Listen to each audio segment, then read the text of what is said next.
زندگی کا total Spain 70-80 سال ہوتا ہے. بقول جان ایلیا کے کہ ہم بہترین، امیر ترین، خوبصورت ترین اور ذہین ترین ہونے کے باوجود ہمارا المیہ یہ ہے کہ ہم ایک دن مر جائیں گے. ہمیں یہ سوچنا چاہیے کہ ہم تمام دنیا کی نفرتیں ایک دوسرے کے ساتھ اسی دنیا میں چھوڑ کے جائیں گے، اور جو ہم جس اولاد کے لیے بہت زیادہ کرتے ہیں وہ اولاد ہمیں تھوڑے دن بعد دیوار پہ لٹکائے گی، اس کی اولاد ہمیں اسٹور میں رکھ دے گی، اور جب چوتھی نسل آئے گی تو ہم گاربیج کر دیے جائیں گے. ہماری دنیا میں اتنی ہی حقیقت ہے اور اتنی ہی حیثیت ہے. میں دعوے سے کہتا ہوں کہ اس محفل میں بیٹھے ہوئے 10% لوگوں کو بھی اپنے دادا کی شکل یا پردادا کا نام یاد نہیں ہوگا. یہی کچھ ہمارے ساتھ بھی ہوگا.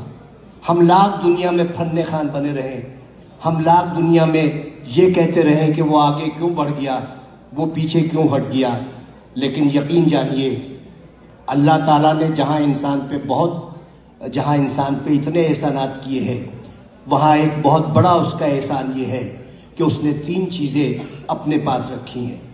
وہ چیزیں یہ ہیں کہ میں جسے چاہے عزت دوں، جسے چاہے ذلت دوں، میں جسے چاہے زندگی دوں، جسے چاہے موت دوں، اور میں جسے چاہے رزق دوں اور جسے چاہے مفلسی دوں. اب آپ سوچیں کہ اگر عزت دینا میرے جیسے کسی چھچورے آدمی کے ہاتھ میں ہوتا تو عزت دار صرف میں ہوتا اور آپ سب کی بے عزتی ہوتی.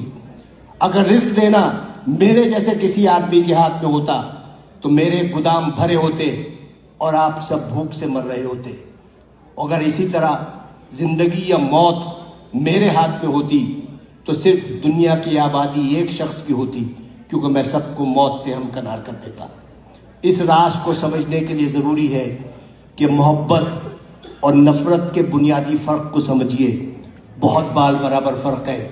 محبت کے لیے کہتے ہیں کہ محبت اندھی ہوتی ہے، محبت اندھی ہوتی ہے اور نفرت اندھا کر دیتی ہے.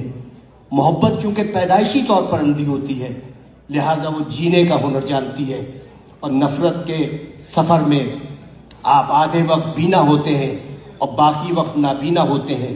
تو انہی شاہراہوں پر جس پر آپ محبت کا ہاتھ پکڑے دیوانہ وار چلے جاتے ہیں، نفرت کی آگ میں جلنے لگتے ہیں اور اپنی ہی لگائی ہوئی آگ میں بھسم ہو جاتے ہیں. تو نفرت کا کوئی اسکوپ نہیں ہے. آئندہ آنے والے وقتوں میں آپ کی نسلیں یہ یاد نہیں رکھیں گی کہ آپ نے کتنے لوگوں سے نفرت کی، لوگ یہ یاد رکھیں گے کہ آپ نے کتنے لوگوں سے محبت کی. لوگ یہ نہیں یاد رکھیں گے کہ آپ نے کتنے لوگوں کا راستہ روکا، لوگ یہ یاد رکھیں گے کہ آپ نے کتنے لوگوں کا راستہ بنایا.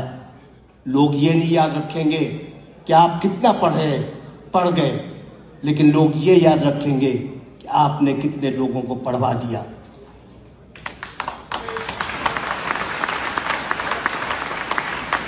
یہ وہ